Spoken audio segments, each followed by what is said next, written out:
Welcome to the Stochastic MLB DFS Strategy Show. I'm your host, Neil Orfield. You can find me on Twitter at PlayerQDFS. I'm here with Adam Scherer. You can find him on Twitter at ShipMyMoneyDFS. And this show is sponsored by SoRare MLB, which is a digital trading card and NFT-based free-to-play MLB game. We'll talk more about SoRare later on. While you're coming in, please do like the video, subscribe to the channel if you haven't already. Hit that notification button so you can get alerts when our shows go live. Adam, I was pretty upset when I saw that the host of the MLB Strategy Show, the time finally came for the host of the MLB Strategy Show to take down a tournament, and it happened to be Josh on that day. I was out on the day when the host was going to win the tournament. That was pretty shitty, but I'm happy to be back. How was your weekend? Yeah, it's how I feel with whatever his name is, winning repeatedly after filling in for me. Matthew Bellman. Yeah. No, my weekend was good. Nothing that stood out, but got some work done DFS wise. Pretty happy with some improvements I've been making. So hopefully that turns into money sooner than later. Yeah, one day it'll turn into money. I'm sure of it. Stephen Lewis says new improved Neil Orfield now with Franklin barbecue coursing through his veins. Yeah, everybody. So I posted on Twitter obviously about having Franklin's barbecue. It was incredible. I'm also from Minnesota, so like don't get a lot of good barbecue up here. It might just be like that southern barbecue, but I've been in the South before and tried all the barbecue. This is the first time that I was about to make a sandwich with the pulled pork from Franklin's barbecue, and just like a little piece of it had like fallen on the edge of a container or something. So I just like put it in my mouth, and I was like, holy shit, I don't need any sauce or anything. It was just so flavorful. It was incredible. People kept asking me how long do we wait in line, because if you go to Franklin's the day of and don't like make any reservation, it's like a 2.5 hour wait to get this barbecue. But one of my law school classmates is really smart and just figured out that you can order ahead of time. So like a month ahead of time, he just ordered 25 pounds of Franklin barbecue. Really, really good stuff. But yeah, happy to be back from Boston. Yes, Sean V, I did see that Chris Rendon already left Ship It Nation. I don't know if it's been 1 or 2 weeks since they started, but yeah, that was surprising to me. Anyway, we do have, well, yeah, it was surprising that it happened so quickly, that it's been like 1 week, or maybe it's been 2 weeks at this point. Maybe I'm underselling how long it's been, but yeah, that was quick. Oh man, Matthew Bellman is upset at you, Adam, in case you didn't see that. Says, damn, I get the whatever his name is treatment. Yeah, sorry about that, Matthew. But you know, with all the money that you get, you can accept a little bit of shade, right? That's like, you got to accept some shade when you're winning money every day, like hundreds of thousands of dollars in a week. Yeah, I completely blanked. Like there was not even a name that I could throw out there. I was just like, yeah. Yeah, that's fair. It's fair. Anyway, congrats on all your success, Matthew. Sorry that Adam forgot your name. All right, we have 13 games to talk about here, so we should probably jump in, get started on the slate a little bit. We'll start with your Orioles, Adam. We've got Cleveland at Baltimore. Cal Quantrill on the mound for the Guardians, Kyle Gibson for the Orioles. Any interest in these pitchers? No, not particularly, especially on a massive 13-game slate. I don't think it's going to be necessary. Neither pitcher is a very good strikeout pitcher. If you go to Fangraphs and you sort by strikeout percentage for today's probable pitchers, you have to go to the second page to find Cal Quantrill there all by himself as the lowest strikeout percentage on the entire slate. Kyle Gibson, not a lot better, at about 17%. Cleveland has been the worst offense against right-handed pitching so far this year, which is a little bit surprising. They obviously have some talent in that lineup, but they are still relatively difficult to strike out. And again, you just have two pitchers here who aren't very good at getting Ks, and there's a lot of possible pitchers. For sure. Marco Samparo says people were asking why they even hired Rendon in the first place. So I'm not going to speculate. I don't know the inner workings of their company, but I do know that he did come with a YouTube page that already had 30,000 subscribers. So that may have been a factor there, but I don't really know how much, if that factored into their decision at all. All right, how about the bats in this game? Cleveland at Baltimore. Any interest there, Adam? Yeah, a little bit, just because neither pitcher is great. Gibson has put up decent numbers this year, but underlying numbers aren't very favorable for him. 193 expected ISO to righties, 156 to lefties. We know this park does downplay right-handed power, though, and Cleveland has been really bad offensively. So for Cleveland, I think it's more so maybe targeting some individual bats. You know, obviously Jose Ramirez is always going to be a good play. Josh Naylor or Josh Bell, both cheap left-handed power bats at first base. I'm more interested in the Orioles side. 4.8 implied run total. One thing that sucks is that Cedric Mullins probably will not be in the lineup today. Strained his groin running to first base late in yesterday's game, fully expecting an IL stint for him, which sucks as an O's fan, sucks for stacking the Orioles, but it does make the lineup a bit cheaper. There's a good chance you're going to end up with like Adam Frazier leading off now as a $2,700 second baseman. And then, obviously the middle of the order with Rutschman, Santander, Mountcastle, Henderson, Hayes. Those guys can all do a lot of damage, potentially have a cheap Terran Vavra and or Ryan O'Hearn in the lineup. So if I'm getting to a stack here, I do think it's likely to be the Orioles. I think it almost seems like they're going a little bit overlooked in the top stacks tool. They have a 4% chance of being the top stack. So, middle of the pack there, 3% ownership, 4.8 implied run total. I'm more interested in the Baltimore side here. Okay. John Anderson on Twitter posted this about Jorge Mateo. He said, really weird season for Jorge Mateo to this point. On April 30th, his line was 347, 386, 667 with 6 home runs. A lot of different stats here. And then since then, though, batting 115, 155, 128 with 0 home runs. What do you think? Are you scared about Jorge Mateo? Like, is he not the player that he was looking like early on? I mean, he's definitely not the player he looked like early on, but yeah. I didn't think he was. I think Mateo is still the same thing that he has been forever. Very high upside DFS play because he does have power. He is going to steal whenever he gets on base. He's just not very good at getting on base.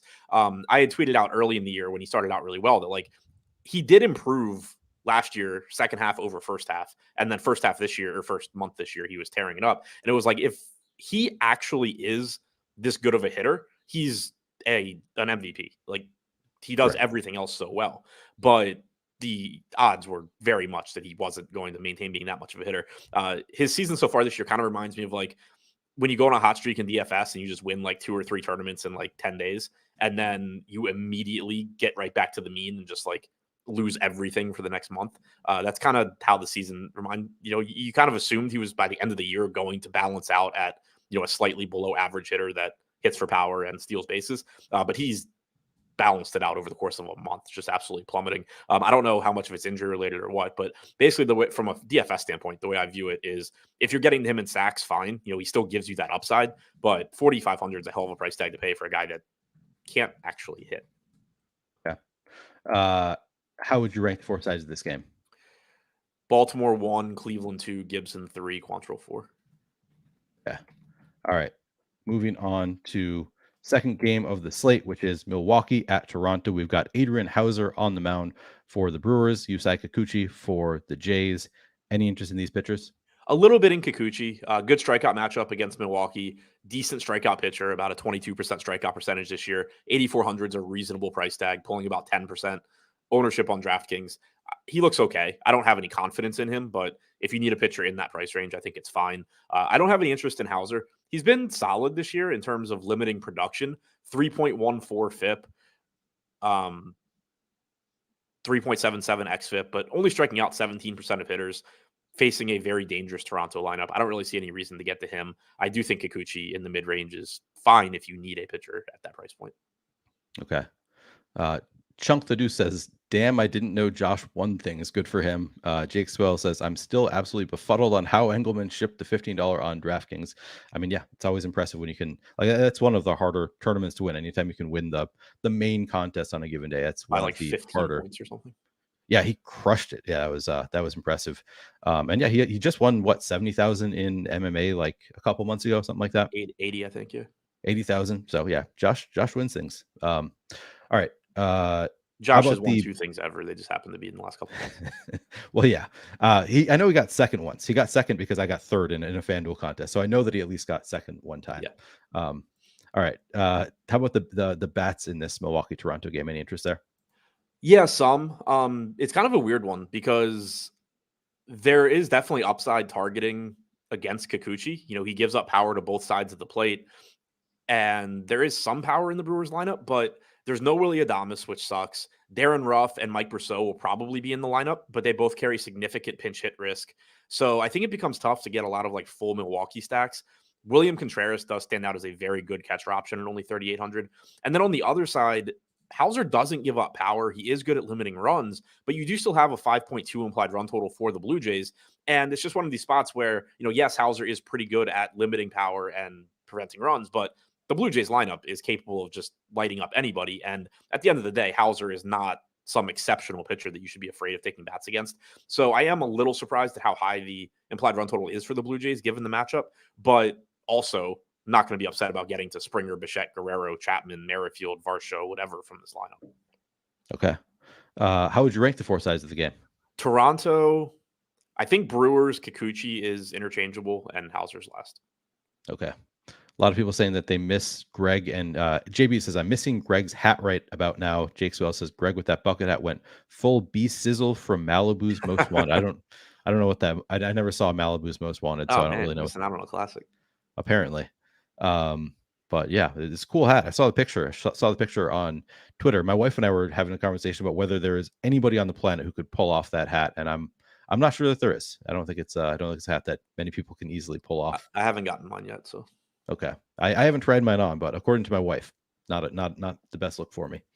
All right, third game of the slate, we've got Cincinnati at Boston. Ben Lively on the mound for the Reds. Brian Bayo for the Red Sox. Any interest in these pitchers, Adam? I'm really interested in Bayo here. He's only 7K, solid matchup with Cincinnati. He's volatile. We've seen that last year. We've seen it so far this year. We saw it last year, but the strikeout stuff is there. He's striking out about 24% of hitters so far this year. He's still doing a very, very good job of getting ground balls. 59% ground ball percentage so far this year. It was 55% last year.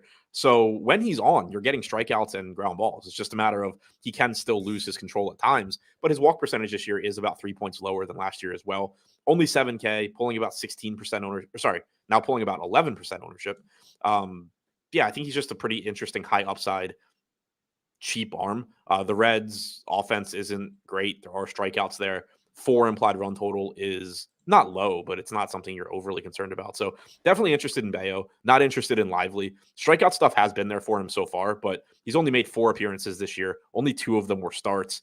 Nothing suggests he's going to be a good strikeout pitcher going forward. He projects to be about a 20% K percentage guy going forward, and it's not a great matchup here against the Red Sox.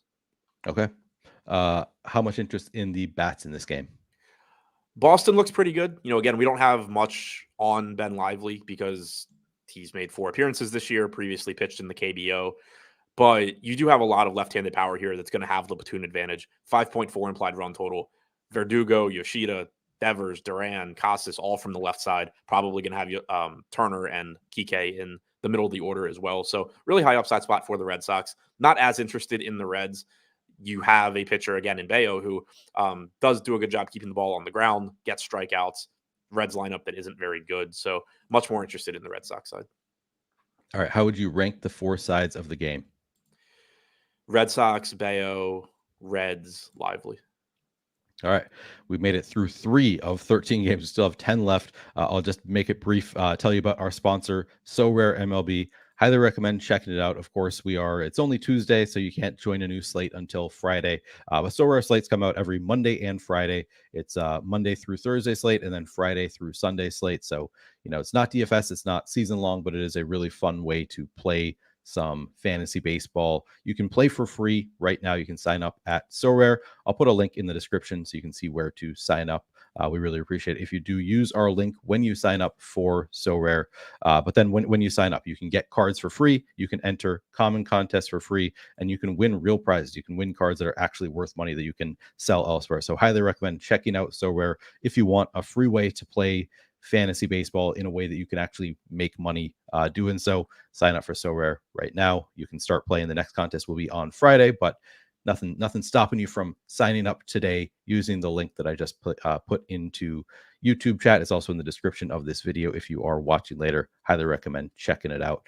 Really fun. I've been playing it every day. I'm currently like 18th in the there's for the So Rare NBA. They have a playoff competition where it's like cumulative throughout the whole playoffs. I'm in like 18th out of 6,000 or something. So doing a lot better there than I've done in MLB so far. But I just won a Zach Wheeler limited card. So that was coolest prize that I've won so far in these MLB contests. But again, you can enter, you can win cards that are worth money. You can win real money. I actually won some ETH as well. It's a really fun way to play some fantasy baseball. You should check it out. All right. I will move on to the next game of the slate, which is Philadelphia at New York. Ranger Suarez on the mound for the Phillies. Kodai Senga for the Mets. How much interest in these pitchers, Adam? A little bit. So I think it's mostly as low-owned tournament plays. Cody Senga's had good strikeout stuff this year. Everything else has been pretty mediocre. Striking out 28.8% of hitters, but also walking 14.6%. 3.98 xFIP is fine. 4.3 FIP. 1.1 home runs per 9 innings. All of that stuff is okay. But if you're playing him, in DFS, he's priced because of his strikeout stuff. And so he's only pulling about 10% ownership today on DraftKings at 9,700. Makes him an interesting pivot when you have more ownership going to some of these other pitchers at the top. But it's not a great matchup against Philly. He is still a pretty risky pitcher. So yeah, to me, it's just kind of like a contrarian tournament play that I don't have a ton of confidence in. As far as Suarez goes, kind of interesting because he's only $5,200. It is a very tough matchup with the Mets. Their active roster since the start of last year has a 116 WRC plus against left-handed pitching. They've struck out less than 20% of the time. Suarez is just a little bit underpriced for a fully stretched out starting pitcher. Through 85 pitches in his most recent start, he's gotten hit pretty hard through his first 3 starts this year, but the underlying numbers really aren't bad. He's allowed a 250 actual ISO, 356 actual WOBA to lefties. Only 27 total pitches though, and the expected numbers are sub 100 expected ISO and 274 expected WOBA. 196 pitches to righties so far, 244 actual ISO, 133 expected, 430 actual WOBA, 356 expected. You go back to last year, 135 expected ISO to righties, 317 expected WOBA. So he's a decent pitcher, not a great strikeout pitcher, but decent pitcher.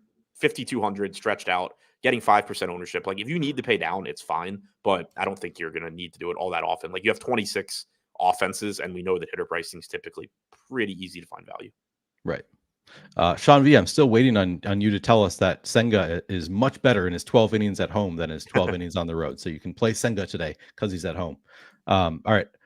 We've got, pretty good offense here in the Mets and the Phillies. Any interest in these offenses today, Adam?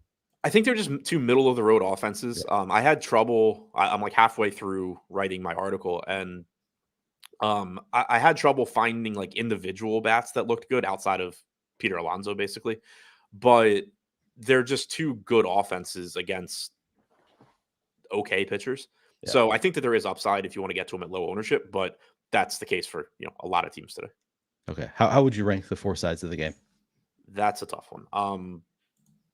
Senga, Suarez, Mets, Phillies, I guess. But if you wanted to tell me that you're playing the Mets the most, like, sure. If you wanted to tell me it was the Phillies, okay. Like, I don't know. I'll have to remember to ask you again at the end of the show about that game, whether how you rank those sides. Opposite. Yeah. All right. Kansas City at St. Louis. We've got Zach Greinke on the mound for the Royals. Miles Mikolas for the Cardinals. Playing any Greinke or Mikolas today? I could see getting to some Mikolas. Just a middle of the road pitcher. Nothing exciting about him whatsoever. Striking out 17.7% of hitters this year. About a 4.3 xFIP. Decent matchup against KC. They've been below average against right-handed pitching this year, about a 24% strikeout percentage. I've said it a bunch of times. I don't always love targeting KC because even though the results aren't there consistently, they do actually have talent in this lineup. 1 through 6 likely to be Prado, Pasquantino, Perez, Witt, Melendez, and Massey. None of those guys are bad, at least from a prospect standpoint. I know that obviously some of them, Melendez in particular, have had their struggles, but those guys are all talented. It's not like you're facing a team that doesn't have major league quality hitters. And Mikolas is far from a great pitcher. He is pulling around 10% ownership just because he's fairly priced, and KC does have a 3.8 implied run total. So I don't mind getting there, but I also don't mind targeting some of these KC bats on the other side, just given how cheap they are and how much upside there is. Perez and Witt are the only 2 hitters in the Royals projected lineup on DraftKings that are more than $3,800. Nick Prado is 3,100, likely leading off. Pasquantino is really good and somehow just can never maintain a price tag above 4K. He's only 3,800. Melendez outfield eligible at 3,500. Massey is free at second base. So it's one of those weird spots where, yeah, KC isn't that good overall, but Miles Mikolas isn't either. So sort of interested in both sides because of the pricing. Okay. How would you rank the 4 sides of the game? And so I think I didn't mention it, but the Cardinals look the best. I mean, Zach Greinke hasn't been a total gas can this year. Like, he hasn't been, I guess, as bad as somebody that has his stuff and is his age should be, but he's still allowed a 170 expected ISO to righties, 222 to lefties, doesn't really strike guys out. You have a lot of power in the St. Louis lineup. Looks like it's supposed to be about 85 degrees here as well, so the ball should probably carry a little bit more. So I think it's Cardinals 1, either Michaelis or KC 2. I don't really care which one, and then Greinke 4. Sean V says Senga has 23 innings at home, 25 on the road, massive split so far. So glad. Thank you for coming in and living up to what we expect from you, Sean V, to tell us what the splits are. Okay. Tampa Bay at Chicago. We got Shane McClanahan on the mound for the Rays, Kyle Hendricks for the Cubs. Any interest in Shane McClanahan and Wrigley or Kyle Hendricks? Interest in McClanahan for sure. He's expensive. He's the most expensive pitcher on DraftKings at $11,400. It's warranted. He comes in with a 29% strikeout percentage, 3.57 xFIP, less than 1 home run per 9 innings. He's had some walk issues this year. Last couple starts, he's been solid after his what I just found a really entertaining post-game interview after the Yankees game, where he was just very like, I can't think of the right word, but it was just an entertaining interview where he was talking about walking too many guys and how he needed to be better and how much he sucked. So self-deprecating. It wasn't even. It was very like intense, I guess is like the word. Like, yeah, it was just it was a good interview. Like, he was very honest and straightforward, but also like still very intense and pissed off at how he had pitched. But hasn't walked guys the last couple of starts for whatever that's worth. The main issue is just the price tag, and it's not the best matchup against the Cubs. So he is only pulling about 20% ownership. Actually, it's down to 15 in the latest refresh. So he is going a little bit under-owned, 17.5% chance of being top 2 pitcher, but he is really expensive. The interesting part is that Zach Gallen is $700 less, much better matchup against the Rockies, but he's getting double the ownership. He has a higher top 2 pitcher percentage, but not nearly double. So McClanahan in tournaments makes some sense. I would expect that in cash games or even in most tournament lineups, you are going to be getting the Gallen first, though. Okay. How much interest do you have in the bats in this game? Tampa looks good. Kyle Hendricks returned from his rehab starts last time. He was okay, struck out 5 hitters, gave up 3 earned runs in 4 1/3 against the Mets. He's a pitcher that has always cost me a lot of money because I've never believed he should be good, and obviously he was for a long time. He did drop off the last couple of years, though, 4.8 to 4.9 xFIP in each of the last 2 seasons. Now he's facing what's been the best offense in baseball, 130 WRC plus against right-handed pitching. They are first in top stack percentage, which, again, it's kind of surprising because they do have their 5-run implied run total is a little bit lower than some other spots, but they do get the guaranteed 9th inning. So I think that's probably pushing it up a little bit, I guess. But either way, you have a lot of upside here. Obviously, Wander Franco is going to look good. Brandon Lau, Rosarena, Diaz, Josh Lowe. Like, this lineup can do a lot of damage against a guy in Hendricks that doesn't miss bats and does have a small margin for error. Okay. And how would you rank the 4 sides of this game? Tampa Bay, McClanahan because of price. Cubs, Hendricks, I guess. Okay. And as far as I can tell, not like really impactful wins in Wrigley today. Yeah, it doesn't look it. So not something like, Wrigley one spot. You always have to kind of look what the wins are doing, but nothing currently doesn't look too impactful here. All right. Next up, we've got my Twins at the Astros. Joe Ryan on the mound for the Twins. Brandon Bielak for the Astros. Any interest in either of these pitchers, Adam? Chunk the Dude said blunt may be the word. Yeah, that's not a bad one for the McClanahan interview. It was just, it was good. Like one of the reporters asked him about like it, like, I don't remember the exact wording, but something like, were you like unhappy? How do you feel about like giving up the walks in whatever inning? And he's just like, I think it was like Mark Topkin asked, he's like, well, it pisses me off, Mark. And just like, kept talking about how he needed to be better. It was just entertaining, but, tough spot here for Joe Ryan. Makes some sense in tournaments at 8% owned, just given how good he is, but it's really hard to justify paying 11-1 for a pitcher against the Astros unless it's specifically for low ownership. Ryan, has been really good this year. 29% strikeout percentage, give or take. 4% walk percentage is excellent. 2.38 FIP, 3.32 xFIP, but really tough matchup against the Astros. They've only been league average in WRC plus against right-handed pitching so far this year, but that's going to turn around when you look at the quality of hitters in this lineup. So I think it's really tough to get to Ryan. Belak on the other side does have a good strikeout matchup. The Twins have struck out about 27.5% of the time against righties, but they are top 5 in WRC plus against right-handed pitching as well. Belak's had power issues to both sides of the plate so far this year. And don't sleep on the Twins lineup suddenly being better too. Not only did they call up Royce Lewis, who's back from injury, former number 1 overall pick, still $2,000 for unknown reasons. Tore up the minor leagues in his rehab starts, should be really good. But they also just got Max Kepler back from injury as well. So you just added Royce Lewis and Max Kepler to this lineup, and they've been a solid lineup anyway. So I have trouble getting to Belak, even though there is strikeout upside here. Adam, have you ever watched I Think You Should Leave? No. On Netflix? It is hilarious. It's like probably my favorite sketch comedy. I put it up there with like the top end of Key and Peele. Like I love Key and Peele. Like so it's kind of hit or miss for me, but I'd put it like sort of in that same category as like the high end of Key and Peele. But it just talking about that interview with Shane McClanahan. There is a sketch. Tim Robinson is the main character on I Think You Should Leave. He is also on a show called The Characters. Did a sketch called The Worst Wrestler in the World. You guys should look it up if you want. Very funny sketch called The Worst Wrestler in the World. Tim Robinson from I Think You Should Leave is on that. Okay, yeah, I'll check it out. I'd seen it on Netflix recently, and so tangentially related, Adley Rutschman just did a thing where he like went undercover at the MLB store in New York, and like he was working, and he had a couple like references in there that I didn't get, just like random things he said, but like people in the chat kept mentioning I Think You Should Leave. So I guess they were like quotes from that. Yeah, no, it's very funny, and season 3 just came out today. Okay, so that's check it out if you haven't already. Show up like. Yeah. All right. How about the bats in this game? Minnesota, Houston, any interest there? Yeah. More so in the Minnesota side. Belak certainly not the same level of pitcher as Joe Ryan is. Plenty of power here for Minnesota. You have Gallo, Julian, Correa, Buxton, Kirilloff, Royce Lewis, again, one of the best value hitters at 2K. I don't know how that price tag is there. Kepler likely to be hitting 7th. Like, this is a deep lineup that has a lot of power. I'm kind of surprised they only have a 4 implied run total, just because Belak hasn't been particularly good. 299 expected ISO to righties, 223 to lefties so far this season. Granted, it's not the biggest sample size, but I'm definitely interested in Minnesota. Houston is always playable, just given how much power they have.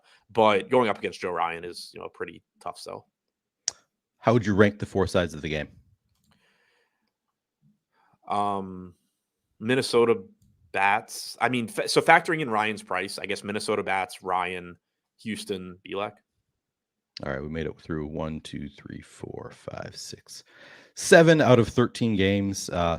Let's take a break. Take a look at MLB lineup generator real quick, and I'll put a link into description where you can get MLB lineup generator for 50% off. So it's just $4.50 for your first week of MLB lineup generator. Fantastic deal there. I'll throw that into chat for you. If you use the link that I just put into chat, you can get lineup generator again for $4.50 for your first week. And again, you're only going to get lineups that are positive EV according to the stochastic sims. So every lineup that you get from lineup generator is going to be a great lineup. Let me pull it up real quick. All right. And we will take a look at some of the lineups that we're getting for tonight's slate. Of course, it's kind of interesting. I don't think I've never looked at it on a 13 game slate before. So I'm curious to see if we're going to get like a diverse set of lineups, like a lot of different teams. So we'll go DraftKings. Yeah, I would expect to. Yeah, I would too. And we'll go balanced once again. So we'll just take a quick look here. And again, every lineup has already been vetted in lineup generator. We ran sims, not me personally, but the stochastic team ran a lot of sims and vetted, whittled out all of the bad lineups from lineup generator. Every lineup that you get using lineup generator is going to be a lineup that has been found to be good according to the stochastic sims. It's going to win money in the long term if you play these lineups frequently. And the first lineup we see is only as a ownership of 102%, which I guess is not a surprise on a 13 game slate. Sometimes on smaller slates, you'll see like 250%. Here we're getting this one at 102% ownership in total on this lineup. And what do we have here? Dodgers. Looks like a 5-0 Dodger stack. So no secondary stack here, just a Dodgers primary stack with Zach Gallen and Johan Oviedo as the pitchers. Only 5% owned Oviedo. It's kind of interesting.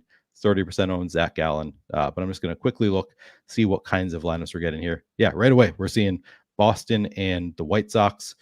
Double Sox stack here right away. And we have 5-3, it looks like. 4-4 stack of the White Sox and the Red Sox with McClanahan and Zach Gallen as the pitchers. So right away, two very different lineups here, both found to be positive EV though in the stochastic sims. Third lineup we look at, again, different stack here. So yeah, we as expected, we're getting very diverse lineups. So we're not, some slates are going to get a lot of the same players because they're just by far the best players. Here we have 13 games getting to a lot of different lineups. But again, all of these lineups have been found to be plus EV lineups. You should totally check out. I'm going to just go through real quick and save 20 lineups and see what the rostership distribution looks like here. Highest we get of anybody is Michael Harris, 50%. So we're not getting any like 90% owned players in these 20 lineups. Zach Gallen, Eloy Jimenez, 45%. So, still getting to a good amount of some players, but nobody over 50%, kind of as expected. Does this look like about the exposure levels you would expect, Adam, here? Oh, wait, and how many lineups was it? This is just 20. Oh, okay, then yeah, that seems fine. I was gonna say, like, obviously, as you play more lineups, you're probably not getting like 40 to 50% of any hitters on a 13 game slate. But yeah, I don't have any problems with that. Michael Harris's price tag is cheap, good value. Getting value from Atlanta with Pilar as well. Yeah, looks good to me. I think the thing that was really interesting was just how different those lineups were. Like, you had the first one where you're paying up for bats, you're paying down to a low owned Oviedo. Then you have the next one where you're jamming in two of the most popular pitchers on the slate with McClanahan and Gallen, and getting a very still solid lineup where you're stacking the White Sox and Red Sox. Yeah, Jake Swales, I agree. That skit on Key and Peele is probably one of my top three Keel. I still think the substitute teacher skit is my favorite, probably from Key and Peele, but the one you're talking about, quietly calling your wife names, is not a bad one.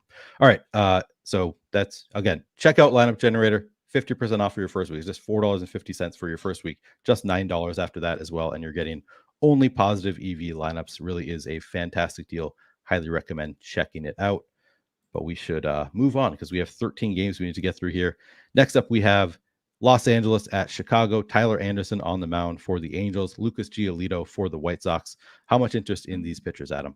A little bit in Giolito. Obviously not the same level of pitcher that he was a couple of years ago, but he's still striking out about 24% of hitters, projected for about 10% ownership at 9,200. It's up to 13% now. But, okay spot against the Angels, not the safest spot.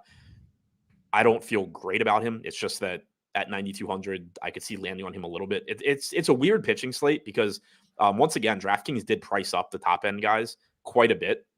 So it makes them relatively difficult to get to. But then the mid-range just isn't that strong. So Giolito is going to show up as a decent option, but not one where you're going to be too comfortable. He has been susceptible to left-handed bats in particular, which doesn't make you feel great when, you have to face Shohei Ohtani. He's clearly the best left-handed hitter in this lineup, but Mickey Moniak's been solid since coming back. Jared Walsh is cheap. Matt Tice is cheap. So decent spot, but still a dangerous spot for Giolito. Sort of just a guy that I don't have a strong lean on. It's more so like if I need a $9,200 pitcher, cool. If I don't get to Giolito, also cool. I don't really care. Okay. What about the bats in this game? Yeah, I think the bats look pretty interesting. Tyler Anderson doesn't miss a lot of bats. He's not a terrible pitcher, does have deception in his delivery, but he's allowed a 179 expected ISO this year, 360 expected WOBA to righties. You do have right-handed power in this lineup. Tim Anderson, Jimenez, Robert, Moncada will be hitting from the right side, Andrew Vaughn. Like, the entire lineup is probably going to be right-handed. Jake Berger's got plenty of power. So I do like the upside here. Nearly a 4.9 implied run total. Looks pretty good. On the Angels side, not a great matchup with Giolito, but like I was just saying, there is power upside. Shohei Ohtani looks very good at 6,200. I like Mickey Moniak quite a bit at 3,500 as a value option in the outfield. Jared Walsh, kind of who knows what he is as a hitter at this point. He was really bad last year. He's missed most of this year to date. He was good in previous seasons before last year, but at only 2,400, certainly some upside there. You're never going to be mad about getting to Trout or Renfroe. But individually, I really like Ohtani and Moniak. How would you rank the four sides of the game? White Sox, Giolito, Angels, Anderson. SMP says the country music skit is probably my favorite Key and Peele skit. I assume you're talking Key and Peele, although the Wendells, I can't think of what the country music skit is on Key and Peele. Maybe I've never seen it. I'm guessing I haven't. I'm just blanking on what it is. I haven't seen most, but I have seen the slap ass one that. Yeah, I was going to say, Ian L says my favorite Key and Peele skit is the baseball player that's addicted to slapping ass. I did like that one. That's a very good. Yeah, I hadn't seen that till like a year ago. I went to a Nats game with somebody, and we were talking before the game, and she's like, "All I really know about baseball is this," and like showed me the skit, and it was great. Oh, there's also the NFL or the football celebration skit. Oh man, we're really like he's not supposed to hip thrust or something. I forget what it is. I think love I might Key have seen and that Peele. one too. Yeah, it's a funny show. There's also the blind black guy who was like leading a KKK rally or something like that, just like or some sort of like white supremacist group because he apparently thought he was white. That one was very funny. Is that different? They did that separate from Chappelle's show? Was that on Chappelle's show? Maybe I'm misremembering. Clayton Bigsby was Chappelle's show. Okay, maybe I am thinking of Chappelle's show. You're right. Yeah, that was Dave Chappelle. ENL says. All right. Anyway, Key and Peele, fantastic. But again, we do have a new season of I Think You Should Leave Out, which again is right up there, I'd say, with Key and Peele as far as sketch comedy goes. All right, moving on to the next game on the slate, which is, of course, Colorado at Arizona.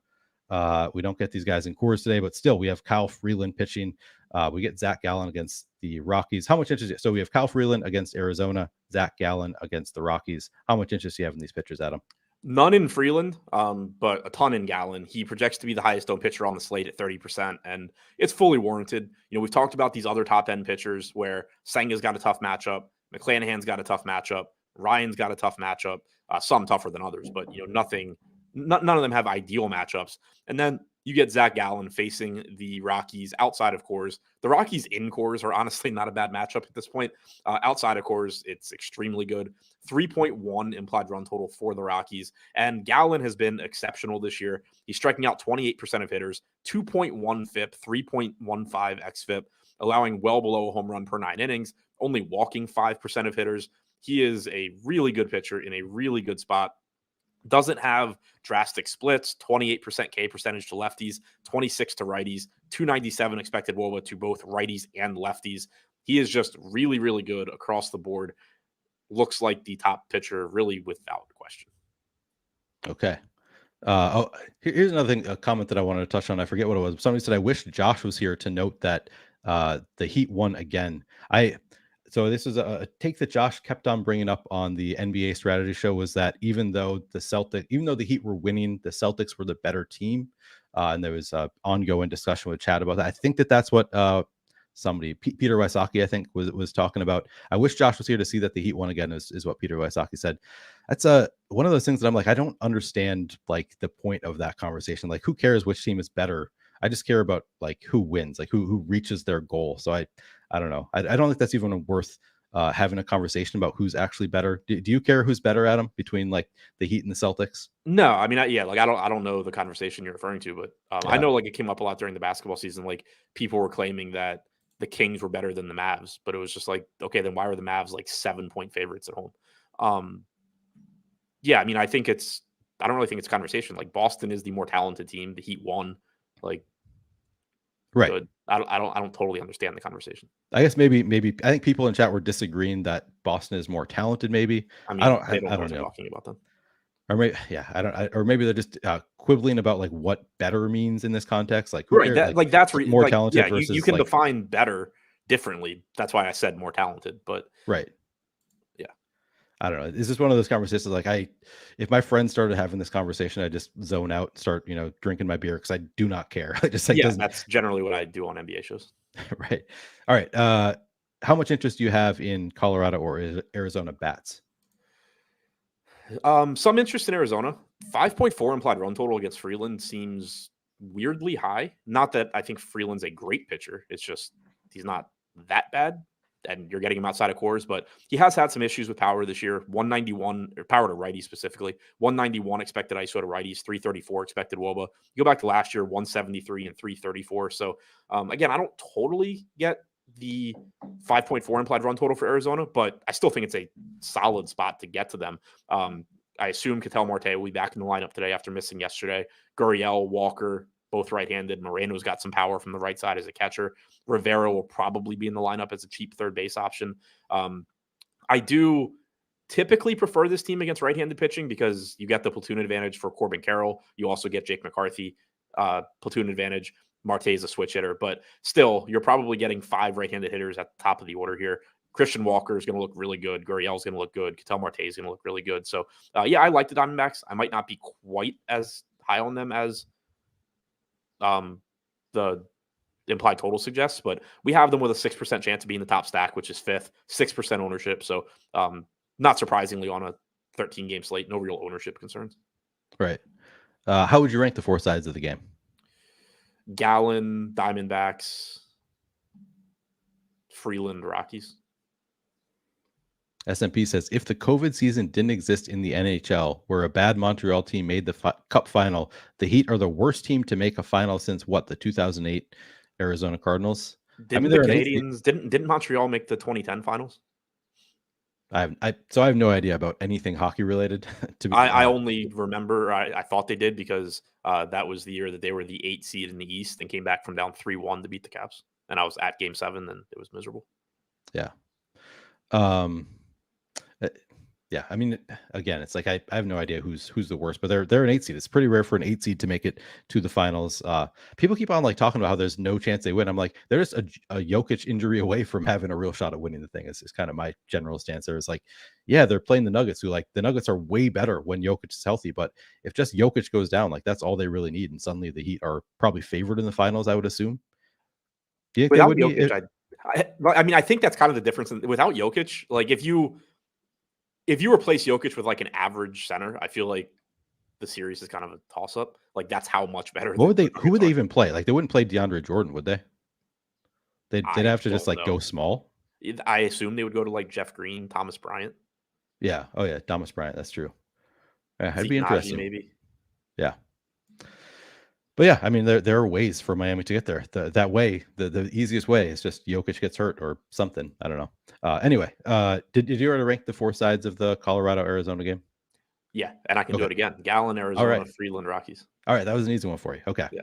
All right, Atlanta, Oakland. We've got Bryce Elder on the mound for the Braves, JP Sears for the A's. Any interest in these pitchers, Adam? There is a pitcher going up against Oakland, so yes. Bryce Elder, 9,300. He's been solid this year.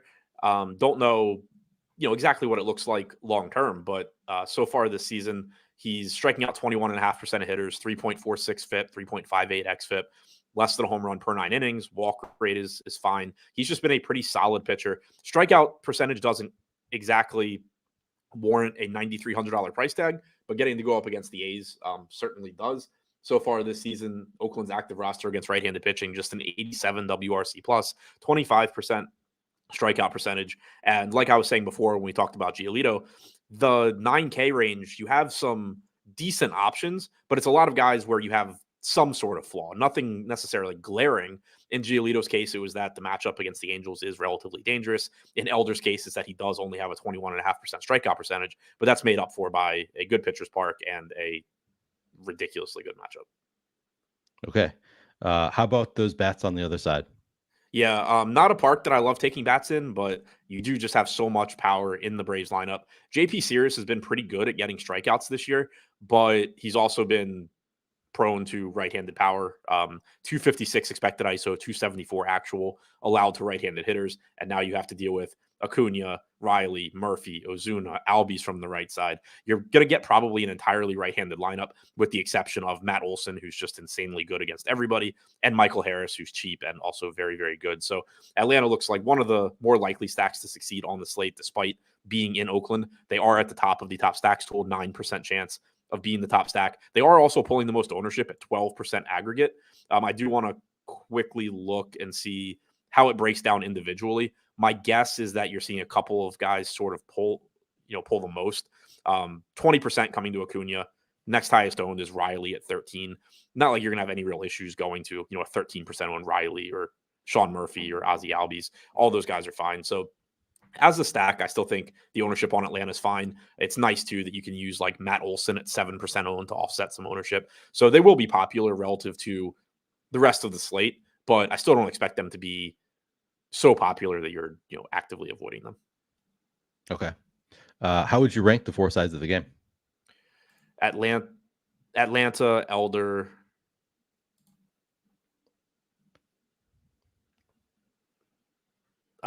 Sears or Oakland. Okay. Marco Like, Samparo they're asked, both firmly in the they don't look very good, but it's baseball, shit happens category. yeah. All right. That makes sense. Marco Samparo asked, are we booking Embiid MVP next season? I feel like Embiid would have to play like out of his mind, like have the best season ever to win MVP again next season, because I think, Yeah, he already got his participation trophy. He's not getting yeah, another one. exactly. And then he, did so poorly in the playoffs. Everybody's talking about how bad it was that he won the MVP. I feel like he'd have to be like out of this world, way better than everybody else to win it next year. Every stupid narrative that was used to get Embiid the MVP this year has blown up since. True. And people do have short memories, so maybe everybody will have forgotten that by next year. And if he does play well, he'll win the MVP. But yeah, definitely long odds, I'd say, for Embiid to win the MVP next year. Probably the problem, goes back I to think Joker. next year to win the MVP, he has to actually be the best player in the NBA, which he can be. I mean, he's obviously one of the best, but he has to beat out Giannis. I think he has to legitimately beat out Jokic and Giannis and whoever else, and that probably won't happen. I think I'm going to call it a Luka MVP next year. I think that's going to be Luka's first MVP. Like Luka, right? There's so many guys that can step up too. Like obviously you have Jokic and Giannis, but like if John Morant doesn't get suspended and just plays out of his mind, like that can happen. Luka can happen. There's so many guys. Obviously, Ant is probably the likeliest MVP. Sure. All right. Next game on the slate: New York at Seattle. Nestor Cortez on the mound for the Yankees. Logan Gilbert for the Mariners. Any interest in these pitchers, Adam? Yeah, both pitchers look pretty solid on this slate. Good pitchers park. Not ideal matchups for either guy, but Cortez only 8,600, Gilbert 10-2. The $8,600 price tag is just going to get some ownership for Cortez because of how that price range looks. Like I said before, I am a little surprised that Cortez is getting more ownership than Bryce Elder, even though he's $700 less, but that's probably not going to matter all that much. But he is a solid pitcher. We have seen some cracks from him this year. 4.9 xFIP, 4.78 FIP. Strikeout stuff is still there.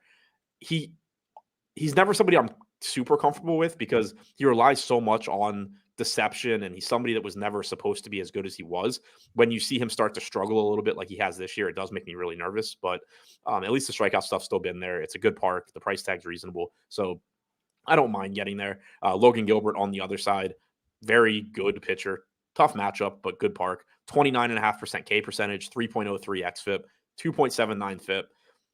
Obviously, Judge, Torres, Rizzo, these guys are pretty dangerous, but the bottom of the order isn't that good. 3.3 implied run total for the Yankees. You have Gilbert pulling about 13% ownership, 16% chance of being a top two pitcher, so is projected to do a little bit under-owned as well. All right. How much interest in those bats? Not much at all. I think the Seattle side looks a little bit more interesting, just given that Cortez has had some struggles this year, particularly with right-handed power. 195 expected ISO, only a 321 expected WOBA, though.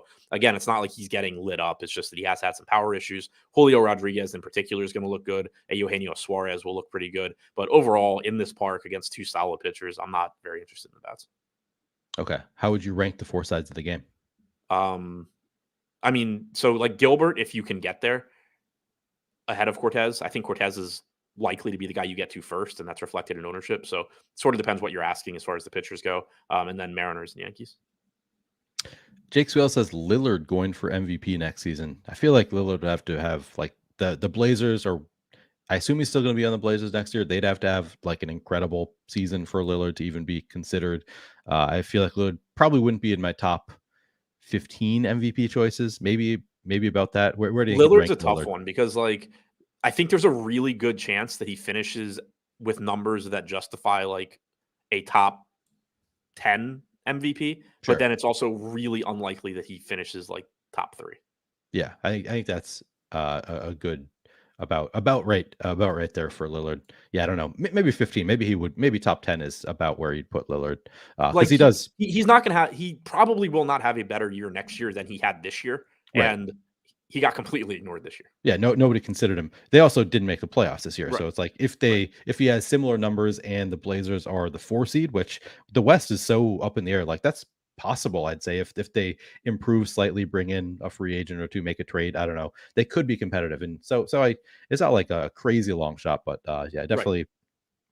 Not If top he if 5. he has the same year that he had this year, and the Blazers are one of the better teams in the West somehow, then he's going to be in the conversation. But then Yep. still, like, he has to get ahead of Giannis, Jokic, Embiid, Luka, whoever Right. else. Yeah. Yep.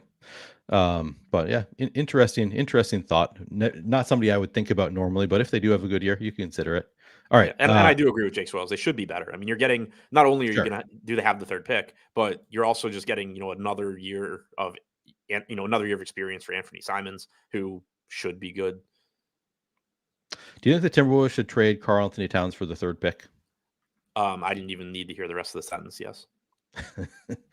I mean, I know nothing about college basketball players, but that's been like what Minnesota sports fans are talking about is, should the Timberwolves trade Karl Anthony Towns for that third pick? Scooter or something. I forget what his name is. It'll either be Scoot or Brandon Miller. I don't know a lot about college basketball. I do know that the top 3 this year, I mean, Wembayama obviously is like his own thing, but like the top tier. 3 are all considered very good prospects, and then it turns into more of a crapshoot.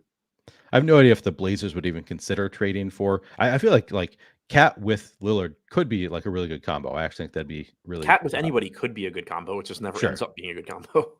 Yeah, true. Well, I mean, that's the Timberwolves organization just not being great, I think is to blame. They're largely like trading for, they were finally good. Like they were looking like they could be a good team. And then they traded their entire future for Rudy Gobert, which was obviously a bad fit, which who knows, maybe it'll end up working out this year. But I think that's just the Timberwolves franchise making a lot of bad decisions, more so than, Cat himself. Yeah. Cat also got Jimmy Butler moved for nothing.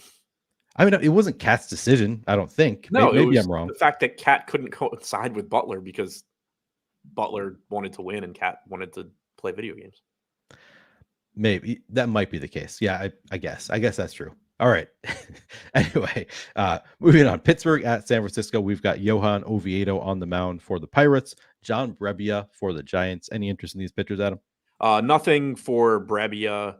Nothing really for Oviedo. He showed up in that lineup earlier. And if you're going to play him, I think it's a lineup like that where you do. He's projected for 5% ownership. He is pitching in San Francisco, which mitigates power. He is cheap. He's been okay this year. But you do still have like a 4.5 implied run total for the Giants, 19% K percentage for Oviedo, 4.6 xFIP. Certainly not somebody that I am actively looking to get to, but like we saw in that lineup generator lineup where you got to Zach Gallen, you got to an expensive high upside offense, and then it's just like, all right, I need to just grab a random cheap pitcher and hope for the best.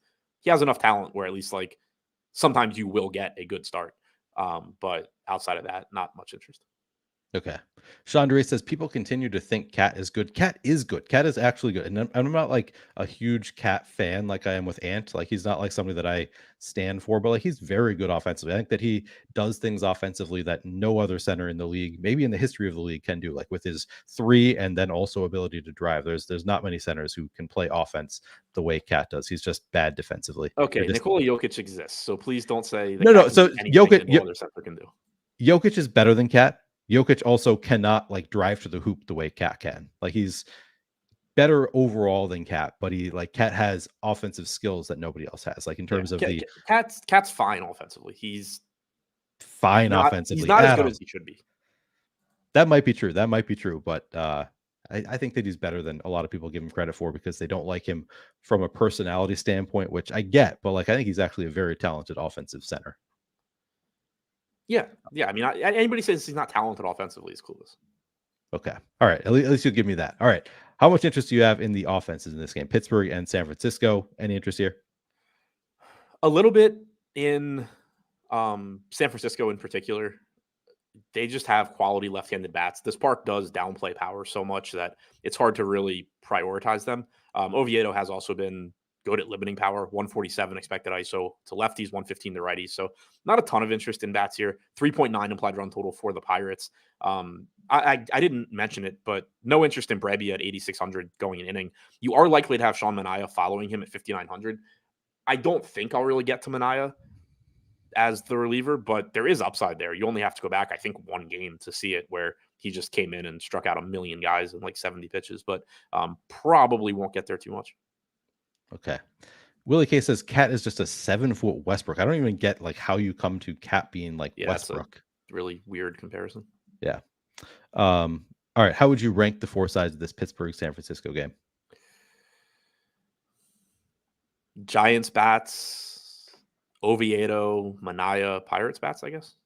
I don't know. It's a game that I just don't have a ton of interest in. Okay. Makes sense.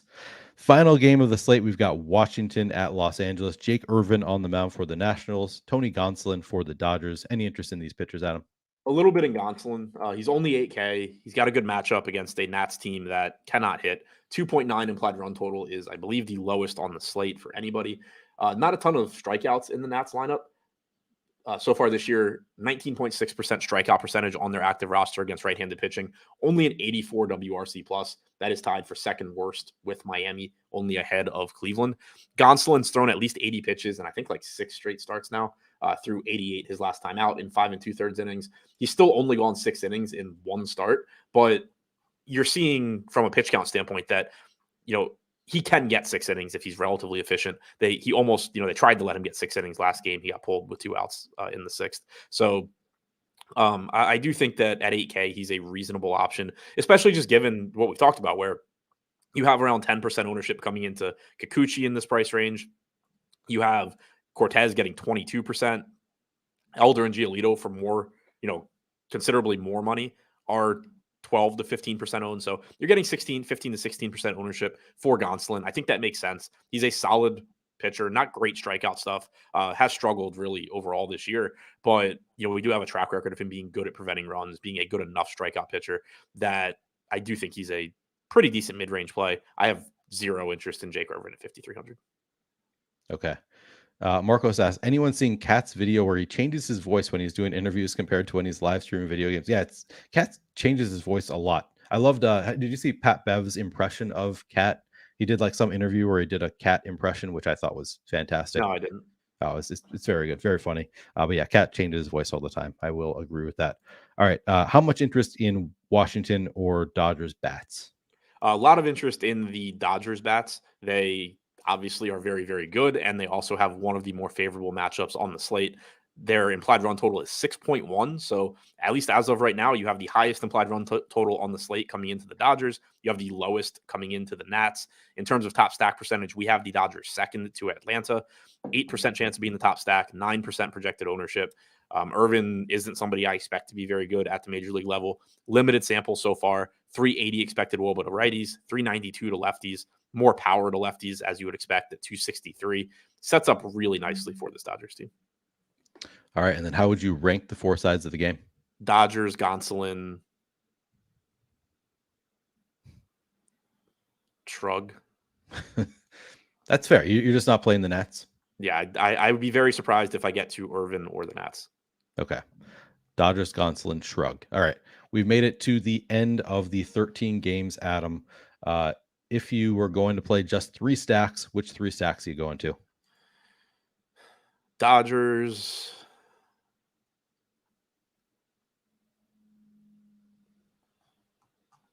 Tampa, probably Boston. All right. 3 favorite pitchers. Gallen,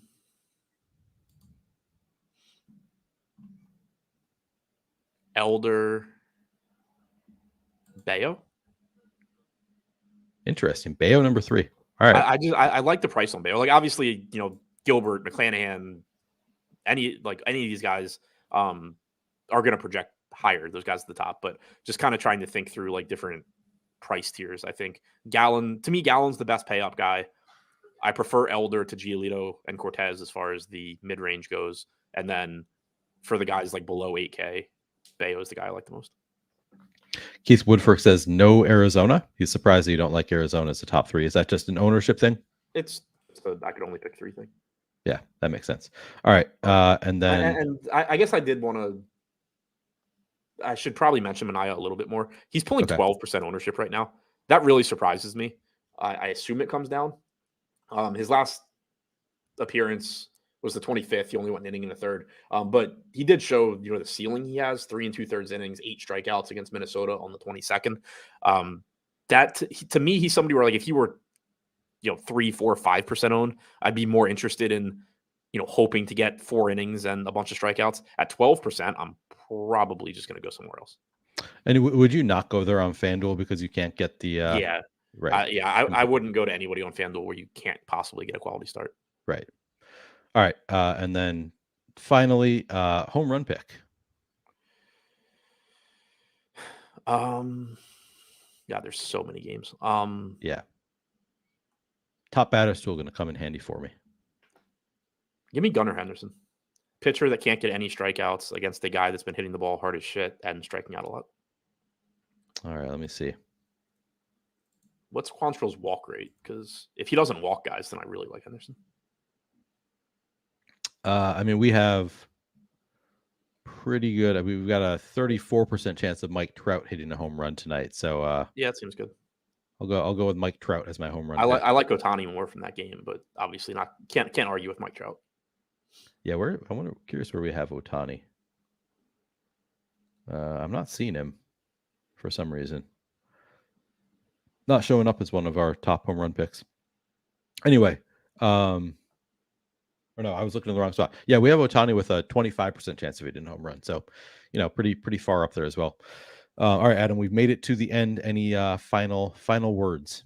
I will have a very long MLB article coming out shortly. I'll have a Bet Pro video out shortly, and then I'll be back at, I would guess, 5 o'clock with somebody. Correct. You'll be back at 5 o'clock for the deeper dive. I'll be back at 6 o'clock Eastern for Live Before Lock.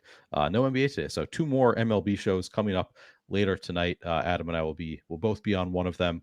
But yeah, if you have not hit the like button on this video, please do so. We will talk to you. I think we have a PGA show coming up in 25 minutes, PGA Rainmaker show. So check that out in 25 minutes. I assume that's going to be Greg and Eric. I don't know that for sure, but check that out if you're interested in playing some Rainmakers PGA. Otherwise, catch Adam and I later on Deeper Dive and Live Before Lock for MLB. Thanks, guys, and good luck today.